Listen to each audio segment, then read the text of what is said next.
Hey, I'm Suzanne. And I'm Annie. And we have 111 years of experience. And on today's episode, what are we talking about? I was thinking, a little thought into it. I was thinking maybe we'd talk about all the changes that we've seen over the last... In education over the last 30 years. Because we've seen a lot. I say you know a lot because you've seen a lot. Yes. And so like we really did come into this education world. I was in 1990. 90. Wow. 1990 was my first, 1990, 91 was my first school year. Like when you got into it, it was pre-cell phone. It was pre-internet. It was pre... it was a different world. Yeah. It was a vast landscape that was no not cell phones, no internet, we were pretty much barely above Amish at some point. Yeah. Yeah, I mean, when I walked in the door over at Smyrna Primary, that was my first, Smyrna Primary and Buchanan were my first jobs. Yep. I was on a cart, and they gave me one little box of instruments. Yeah. That probably had, I don't know, there was probably 10 little things in there. There wasn't a whole box. It wasn't even a whole box. And it wasn't enough to use for the whole class. So everybody had to take turns? Yeah, I had to figure that out quick. And then it was records. Records. But there wasn't a record player. But not the vintage cool records like, it was like sets, they had sets of records that went with sets of books. Yeah. And so you were supposed to use the books with the records. Well, it had the records, but it didn't have the books. Right. They didn't buy those. So you had just the records so and I just no had books. recordings, but no books. No curriculum, no teacher's guides.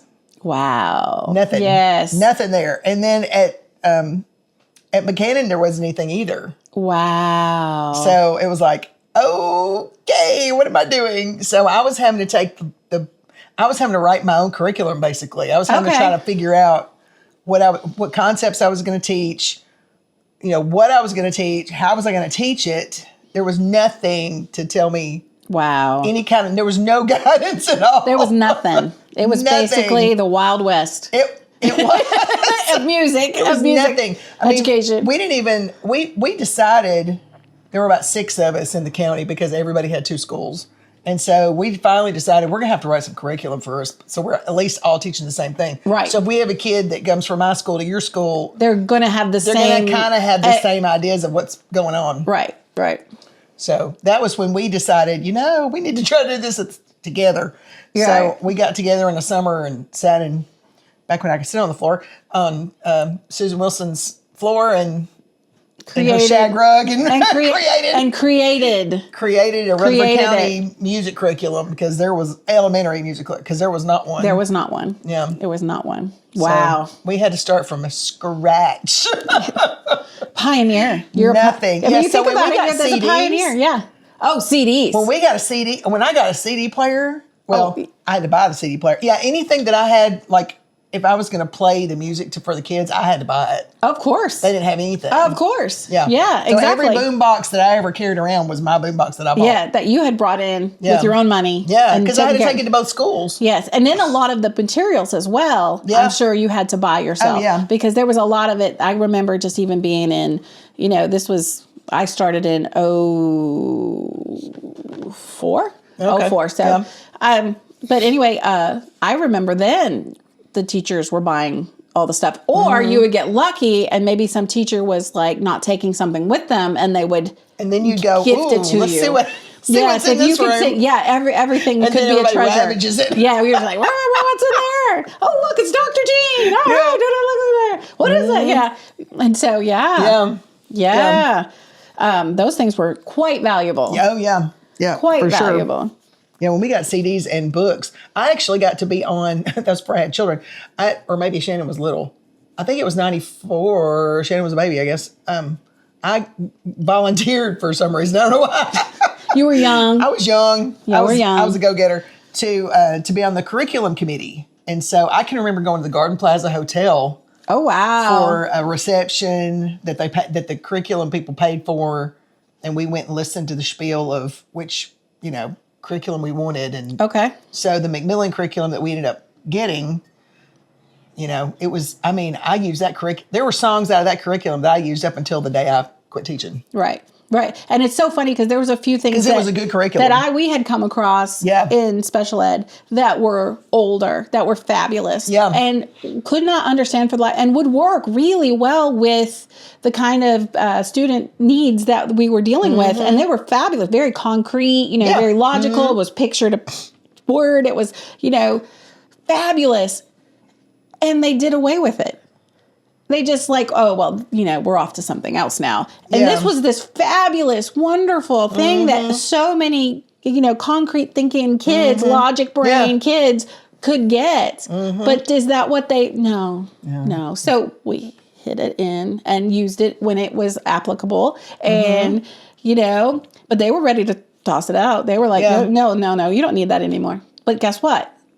Sometimes the old stuff works. Yeah. That's the crazy thing. I don't understand why they want you to get rid of everything. It's I understand trying new things, and I'm not above trying something new. But I think that, you also have to look at if a specific need, if this specific program works for a specific need or specific situation, you should probably keep using that. I think the best example in my ideas is always the letter people that we used Mary to use. Woodson used that. Shout out to Mary Woodson. Yes. She used that. Letter We're about people, the same age. Yes, and my son... And she still used it. She used because it works. He became so infatuated with each and every one and each and every sound. Didn't each little letter have a song? Everybody had a song. Everybody had a name. Everybody had a thing. When Q and U got married, we was a big deal. It was always a big deal. I mean, it was huge. And when they kind of were we're kind of over that. Yeah. I was really sad because I thought to myself, that was a powerful thing. I think part of it was that they were cartoony. Yeah. And so it really did bring a lot of kids. Wall. Yeah, they would have the inflatables. Yeah. Yes. Yep. She had all of them on her wall. I think one of my for 5th birthday party, he wanted to have the letter people as his birthday. So cute. Yeah, so there's a picture of him somewhere. Oh, with all the letters. With all the letter people behind him because he really didn't want to invite real people. He wanted to invite the letter people. But anyway, it was such a good little program. That's what I'm saying, is that it was such a good little program. They could have updated it. Just update it. Yeah. Just toss why it out. do you toss things like that? When it's it works so good. Yeah, she was or supplement it. Use it for this and that, for the kids that need that. Like to introduce stuff and then for him, it was a lot easier to identify with the characters than it was to for him, he just enjoyed that whole character part of it. Yeah. He got really into it. He loved it. He loved it. Absolutely. Talked about it all the time. Aww, that's so good. And so it became infatuated with it almost, obsessed with it. And so, and then they were like, we're not doing that anymore. Like, what? Wait, whoa. See, mistake. But that's such a good... Huge mistake. And I think that a lot of times I've seen over the years where they kind of throw the baby out with the bathwater. Yeah. Instead of just keeping parts of it. Yeah. They something. Nope, we're done. We're slide it off the tip. We're going to buy this brand new stuff. And you're going to have to learn it. Over the summer. Because you're going to be teaching it. Yes, and all these trainings. And because you're going to be teaching it that way.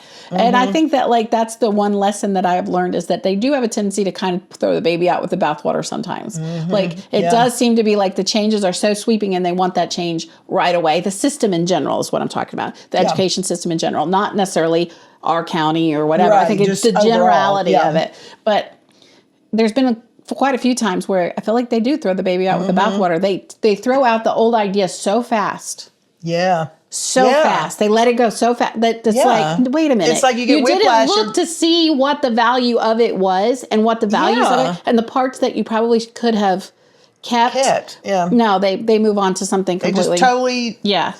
Which I'm all for learning new stuff. I mean, if somebody came to me tomorrow and said, "Hey, have you tried this?" And it's something I've never heard of before.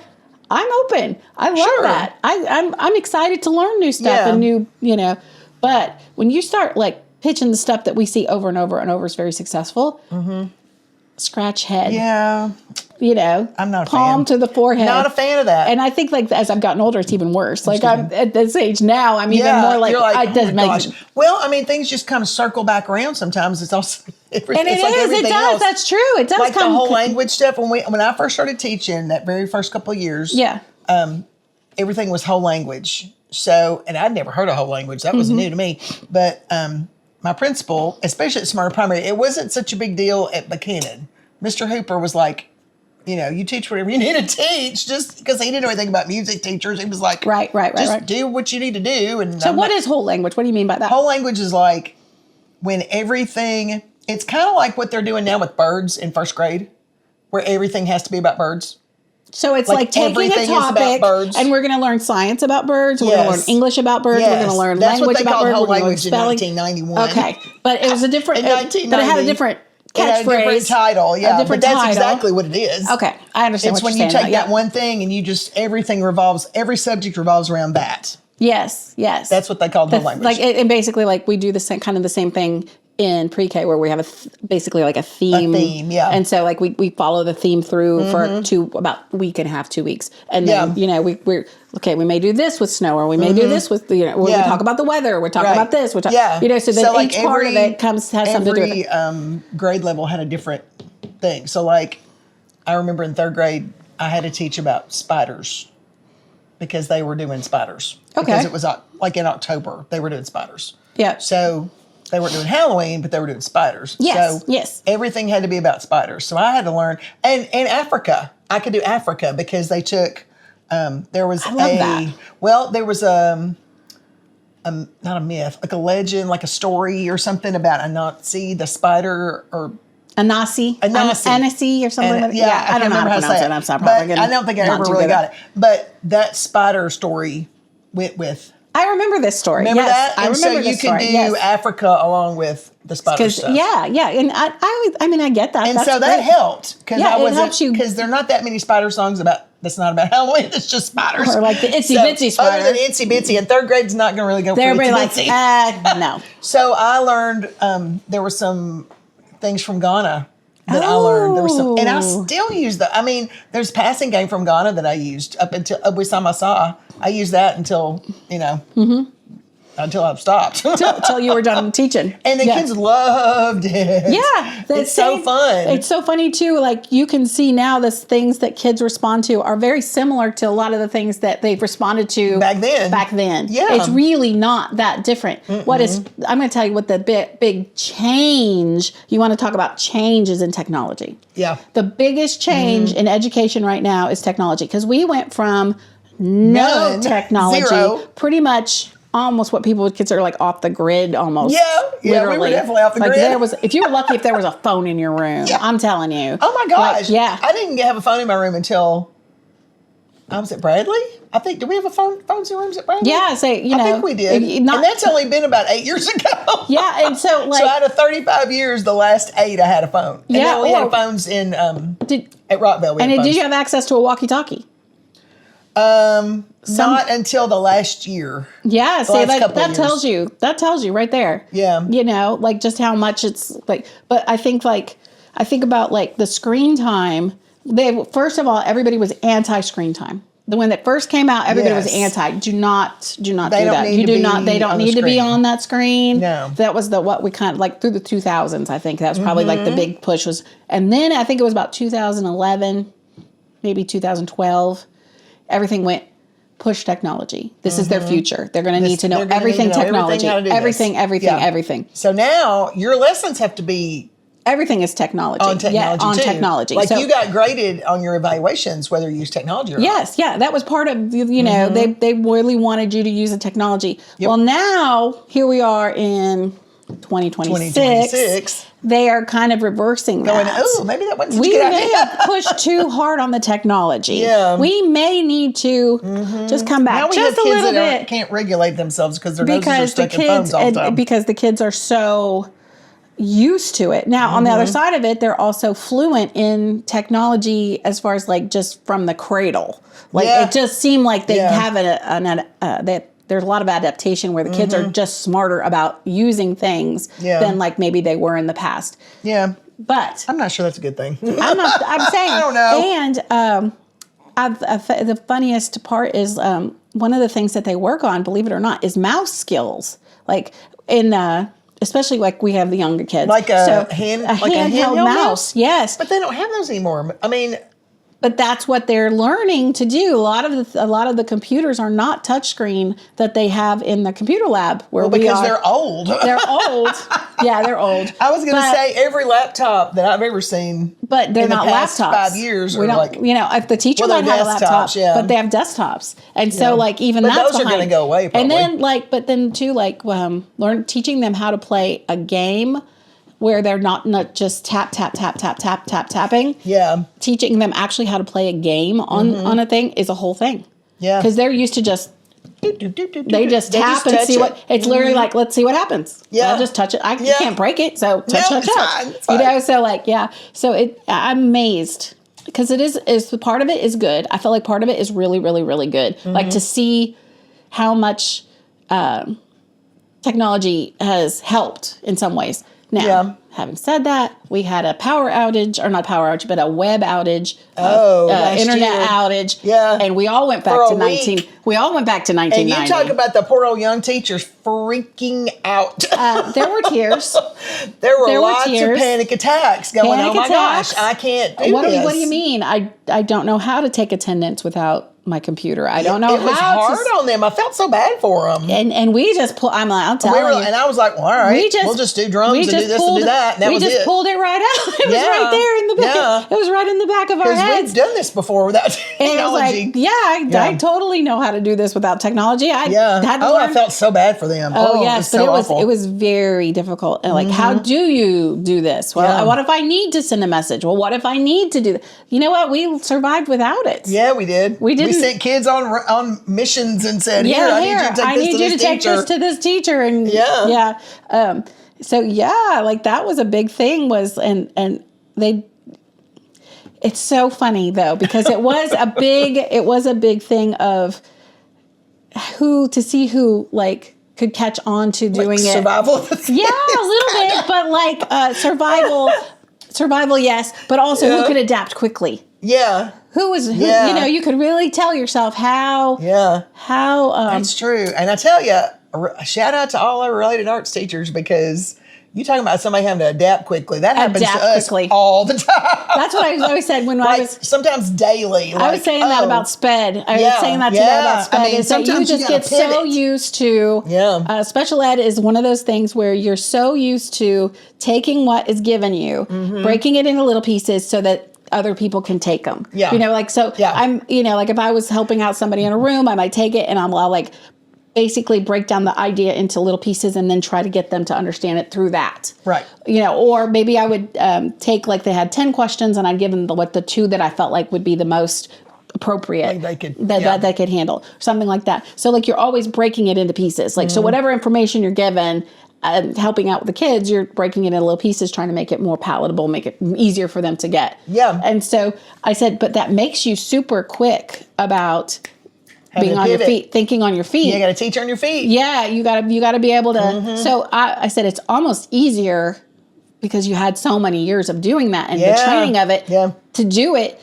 I love and I understand having the lesson plan. I understand from a mature brain development. Yeah, I understand having the plan. You need a plan. However, but you need to be able to but when you see divert the plan, you have that whenever you're in there and you're watching that teacher, it is like a beautiful moment when you see that teacher be able to pivot and completely take the entire class down the direction that they needed to go. Yeah, because and they'll just do it because and it wasn't on the lesson plan, not exactly like that. No.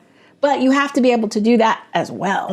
Everything is not always going to be perfectly ordered. Like, you just never know what kind of crazy thing. Or, maybe your schedule got tanked. Yeah. So like, even sometimes just a kid will just say something that sparks a different idea in you. Or and then the conversations. Or I didn't really understand it that way. And then you got to come up with a different way to explain what you just explained because they didn't get it that way. Exactly. So you got to explain it a different way. And so your brain has to move that quick too. Yeah. So, but it really does after you've done it so many times. Yeah. Like your brain gets trained. Yeah. It's almost automatic. It is automatic. It was for me. So like the choice list changes in your own brain. Yeah. Like, so then it's like, okay, well, this was the choice. Well, no, I need to go to here, to this point, and then I'm going to take these choices. Those choices are irrelevant right this second. Yeah. And so, like you got to be able to switch really get this. We need to switch. We need to back up and do this. We need to go back over that because obviously they didn't understand what I was talking about. Yeah. Or like maybe this was too hard, and maybe I should have given him how can I break that into two pieces? Yeah, I'm giving you too much too soon. Let me back up a minute. Yep. Or let's take this part and like just as a music person, take this part that I gave you and let's simplify it. Simplify. Let's make it a little That's easier. the word right there. Simplify everything. Like that is pretty much what a lot of teachers because you don't want them to just go, I can't do this. Because that's what happens. Anybody does that. Everybody does that. Like if I have that, if I'm like say the floor is a mess, the first thing I'm going to think of is, I don't want to do. That's a human response. I get it.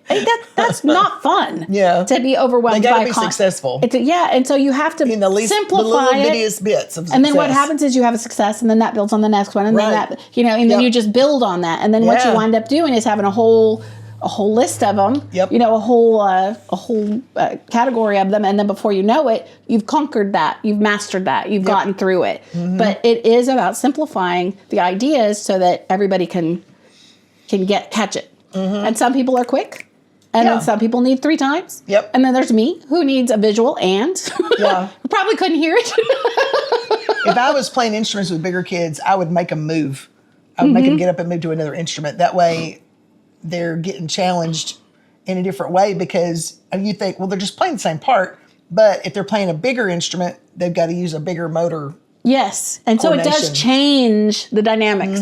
Yes. And then if they're having to lose it, and they're like, especially if they go from the back to the front. It's so funny because they go from the big giant and they're like, oh my gosh, this is so small. But and I'm like, feels so dainty. Yeah. So you still got to play that part, but now you got to play it on this. Or this instrument has a different part. You got to play this while they're playing that. Yeah. So there's all that going on too. I'm going to say that there's so much of it that's so much fun. Like that's the part of it I've always found the most rewarding. And I love to watch other people do that. Like that is probably one of my favorite things about being the EA instead of always being the teacher is that I get to watch other people do that. Right. I just love that. Just watching people's minds and how quickly they can turn an idea around and completely go in like, okay, we need to like you said, we need to back up. We need to go back over this. It's so like, I'm gonna stop this. You want to catch this. Let's just try this. And sometimes it's not on the plan. Right. That's not on the plan. That was not in the plan. And I am so grateful for Rutherford County. I've never heard, and I'm not a classroom teacher, so I don't know this for a fact, but I've never heard of any of our teachers saying that they had to like speak from a script, like everything that they said had to be scripted. I've never heard anybody say that they had to use that. But I've heard other teachers in other places say that they had to do that. I thought, that's awful. Yeah. There's a few things that we do on the pre-K level that are scripty, but it's also just like for a short few minutes. Do you know what I'm saying? So like it's like an answer callback thing, and you're kind of teaching how to call back and stuff like that. So well, I mean, if there's a process, there's a complete process, and it's only like maybe 10 minutes a day. So like it's not. But if you had to do that all day long, oh my gosh, every lesson that you taught had to be like that. Oh, that would be awful. Oh. Because part of the beauty of teaching is the art of conversation. Yeah, well, and the back and forth of communication. It's the communication, and the creativity that comes from that. Teachers are, their brains are going and a lot. It's fun. I'm going to say that's probably like the funnest part is to have that. I'm putting out an idea, and they're soaking up the idea, and then like kind of giving it back to you. And when you see them get it. Like you'll have something that's kind of complex, and then you'll see the lights come on across. Or they put their own little spin on it, which you never thought I love of. that. It's like, that's what? my favorite. That's so cool. Where'd you come up with that? Yes, that's my favorite. I know. Or you'll see like someone will say something like 5 minutes later. Oh, yes, I get it now. Yeah, you're like, thank you. I'm like, that's the best. That is the best. I think that's the high of it. You know what I'm saying? That is the most fulfilling thing. Yeah, I think that's what kept me going for 35 years. I know. It was when you get that once in a while, you're like, oh, yes. Yeah. Okay, this is why I'm doing this. This is why I hang in there. This is it. This is the good stuff. Because then you have the classes that come in and you just go, oh my gosh, that was awful. They were awful. We were awful. It was bad. And then you have the classes and they come in and out and they're just like, yeah, buddy. Yeah. And that was so good. And for you guys, because you guys get everybody. So you get pre-K, you get all the way up to 5th grade, depending. So that's a huge, vastly different population. Yes. Like that's just crazy different. Yeah. And we would get 4th grade and then we would get kindergarten. Yeah, and you were shifting. Talk about shifting gears. Some big gears. Oh, shifting down.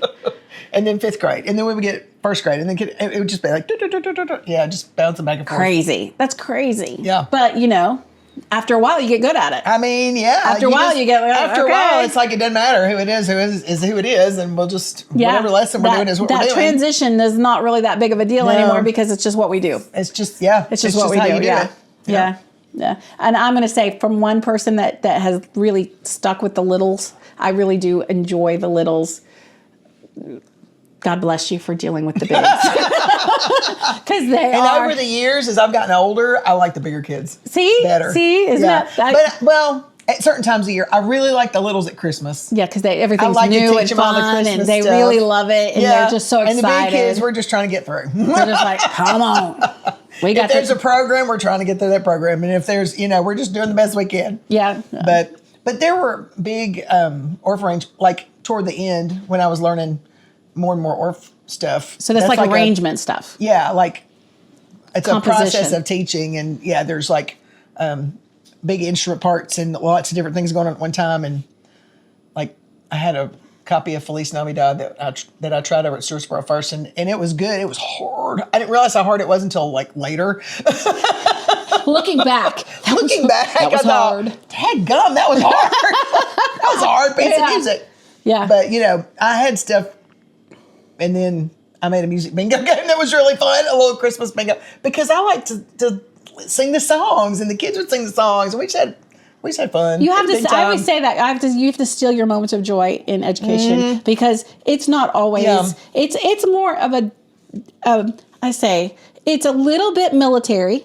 It can I'm going to say because you're on this very strict schedule. People have to go here. I mean, there's a lot of logistics involved, right? And you have to have people. A lot of moving parts, and so that's why I have so much respect for admin as well. Oh because they're having to that's see a all the things. Another level of dealing with. Because then we would talk about my brain cannot global thinking, which is what we had to have because if we were in charge of a pep rally, or if we were in charge of like the rocket run, which would involve every class, right, and every kid, or some kind of a reward thing, which was we were having to fix the schedule and like all the moving parts and where they're going to be and how they're going to move and and not just this one. This is my classroom. This is what we're dealing with. Yes. So in a way, it gives you an insight into how big they have to think. Yeah, and so the principals have to be like that. They have to be like a global thinker. 24/7. About how is this one thing going to affect everybody? Yes. Yeah. And where is the priority going to be? Who am I going to put the priority on for this situation? Yeah. And that's hard. It is hard. It's very hard. It's very hard. That's you don't why I was always, never a principal. And I was going to say, that's why my hat is off to you who are out there that are doing that work, because that is the Lord's work right there. People say, oh, you're in special ed, that's the Lord's work. No. They haven't met admin. Yeah. Admin is... I don't know how they do it. Shooey. No, that's rough now. That's scary stuff to me. Like seriously, like I'm good. No, I'm good. Don't put me in Thank you. office. That's I would never want to be on the other side of the desk. Wow. No, thanks. That's tough. That's a tough gig. Yeah, it's a tough gig. A lot of respect for everybody that does it, and thank you for doing it. Thank you. I got our principal. I've known her for 30 years because we first started teaching together. When we first started teaching. But for her birthday, I got her a shirt, and I just saw it, and I was like, oh my gosh, she has to have this shirt. And it said, being a principal is easy. It's like riding a bicycle, and the bicycle's on fire. Everything is on fire. She was like, oh my gosh, this is so relevant. On fire all the time. All the time, yeah. Everything's on fire. Yeah, exactly. No, it is a very difficult position to be in. And I really do think that anybody who takes it on, you've got my hat is off to you, because it is not. It's not easy. I think the other thing I think about education that has really changed, and I'll go through this kind of quickly, but there is a trend toward gentle parenting now. And I'm not against gentle parenting as a form of teaching kids the reasons why behind things happen. You know what I'm saying? But there's a time and a place for that. And if I've got 15 kids that I'm trying to do, or more, depending on the day, that may or may not be the time. I need to have you understand that the word no is no, and you need to line up because we're supposed to already be over here and doing this. And they're right knocking now, stuff off a bookshelf because they don't like what you're saying to them. Right now, me explaining every piece of that puzzle is not realistic. No. That is not realistic. Just as if, like you don't want to be late for your job.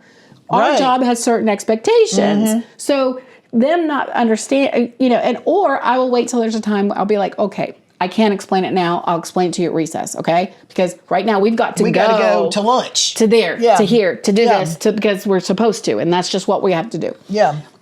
I don't think that gentle parenting lends itself to class. It's not really preparing them for classroom.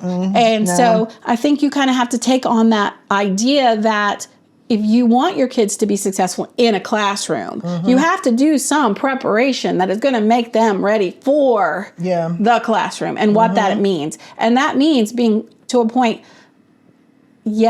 being able to say that's okay, not feeling like, being able to take a little constructive criticism. So we're going to work on this. It's not always going to go your way the first time. You may not win every game. From the pre-K aspect of it that I have with my kids, and if you get mad, a little bit of resilience. Nope, we can't just throw stuff. Now we will talk to you about it. I am all about having a great conversation about a difficult situation that we're all in. Yes, let's do it if I can.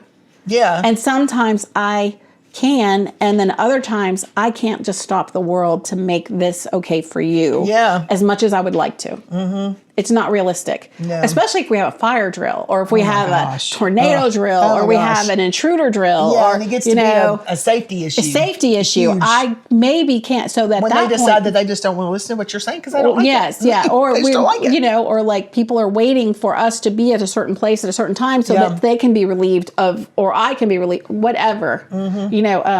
They don't think that people understand the logistics that are involved and how delicate the balance is in those classrooms. I think if they understood how all the pressures that get put on you to be a certain place at a certain time, or be able to finish a certain amount of this or that in this amount of time, they would understand that school is a very structured, highly structured environment. Yeah. So therefore, you need to be able to take a no. Yeah. You need to be able to say, take a quick explanation and move on. That it's not always going to be quickly. Yeah. We're going to have to resolve things very quickly to move on, because there's just going to be so many pieces of this puzzle moving forward. Yeah. You try to do the very best you can to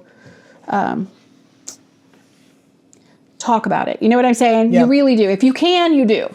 If you have the time and you have the ability, pull them aside, talk about it, try to get it. Sometimes, and we do the best we can. I'm very lucky because I have multiple teachers in the room. I can't even imagine. You can kind of do that. Yeah, it's we really hard. We are in the very blessed position of having multiple adults in the room. When it's just you. But when it's just you, it is very difficult because you have to take your focus off of the group and put it on this one person and do it like a whole thing. And not to say that it's not necessary. What I'm saying is that there's a time and a place for it. And I may not have that time, and this may not be the place. Yeah.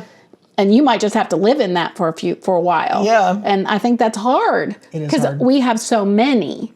We're not blessed to, we're not one-on-one at all. No. So just, that's the part of it. I think if more people understood that, the pressure part of that that comes into it, I think they'd be a little more likely to be more like, okay, I understand now why this is happening this way, or this is happening this way, because the pressure that you feel from the amount of timing of everything is generally... Just like with us, we had 45-minute classrooms, or classes. So we had 45 minutes to teach them what we were going to teach them.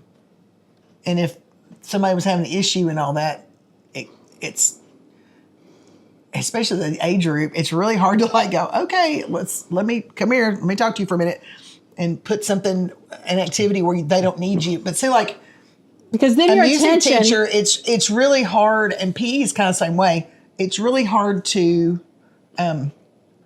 leave them alone for a minute. I mean, in a classroom, you give them some instruction, and then you work on that, and then you can go to the different, and you really can't do that as much, when you're teaching, because you're constantly teaching a whole group. Exactly. Constantly. Exactly. And so if you stop, and you're focusing on this one kid, then you got to either have something going for them to do, and they don't need you right that minute, which is not easy. Right. Or you have to, I mean, and there are you other do options, and sometimes they're not good. You do what you can do. Right. That's really the thing about and that quick thinking response thing we were talking about earlier. You do what you can do. And sometimes you can pull them over and say, "Hey, what are you doing? Like, what's going on?" And they'll be like, "I don't know." And I'm like, "Well, just sit right here." I did. I was talking too much. My favorite was I was talking too much at lunch and I never ate a thing. And I'd be like, well, no wonder you don't feel good. You're hungry. You're starving. Yeah. Something like that. So and sometimes it's simple, quick fix, but sometimes it's not. Yeah. Right. And sometimes it does require some conversation. And I get it. That's why, too, I think, some of the things that we see nowadays are good as far as like the communication. I feel like communication's way up. I feel like people are really trying to talk about things. The pendulum is swinging because it used to be if you had a kid in your class and they were like destroying your classroom or something, you just had to deal with it. Right. You just had to deal with it. You just got to deal with it. You got to teach your kids, and all these kids have got to ignore this kid over here in the corner screaming their head off because they're mad about whatever they're mad about. Right. And so finally, the pendulum is starting to swing back to, oh, what about these other kids that aren't learning anything because this one kid in their classroom has been acting a fool for a whole year? They're not learning anything. Oh, their test scores are down. Oh, I wonder why. Well, because you had a constant disruption of this kid who was not getting what they need because they're not in the right setting or whatever, whatever it is, either behavior or whatever it is. Or maybe they just need a more adult supervision. Yeah. Sometimes that comes into a lot. Yeah. So they just required more adult supervision than you actually had. You could do by yourself. You do by yourself. Yeah. If you had an extra body in there, it'd be better. So, it was tough there a little bit, but toward the end of me when I was teaching this past probably 2 or 3 years, they were starting to like pull them out and say, "Hey, come over here. Let's give them some consequences," because they weren't getting anywhere else. Right. And because, that it was like, you can't walk on these chairs and expect to stay in this room. Right. Because first of all, that's dangerous. And if you're not going to listen to Miss Payne telling you to get off the chairs, then you can't stay in here. Right. That's that kind of stuff. Yeah. So, and I do mean walking on top of the chairs of the seats. That's what I'm talking about. Yeah, like literally walking on the seat. Yeah, that's just one. There's lots, but that's just one. Well, so in conclusion, I'm going to say, I think, like I said, don't throw the baby out with the bathwater. Yeah. That's probably like one of the things I've come out of this.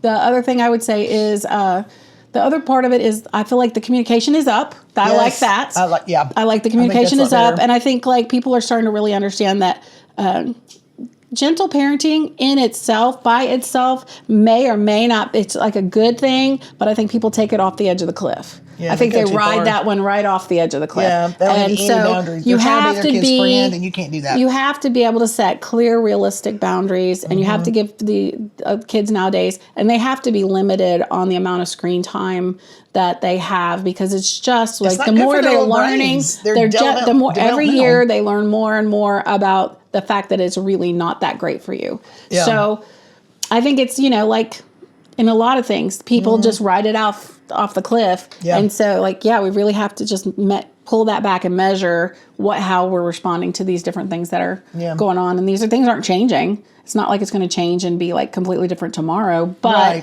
things kind of do have a pendulum where they swing one way, where everybody was swing the other way, and then now it's starting to swing the other way where we're communicating more. Yeah, which is good. Yes, but over the years, I'm going to say this, I feel like kids themselves haven't changed. What kids are exposed to and what kids for sure has changed. But that has really changed. Yeah. And the amount of responsibilities that they are given at any age is changed. Yeah.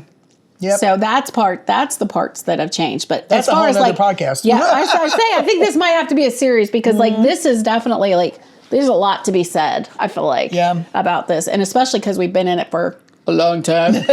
many decades. Lots of decades. With 111 years experience, and 57 of it is 57 of it is education.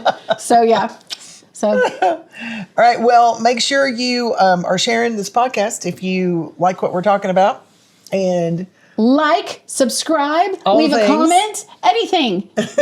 Please. We love it. Absolutely love it. Nothing has made us happier than hearing from you. Yeah. Nothing. I mean, so seriously, fun. it's so fun. You make our day when you comment or you say something. Seriously, we love it. So give us a message. Let us know. Yeah. And we will see you later. All right. Bye-bye. See you later, gators. Bye.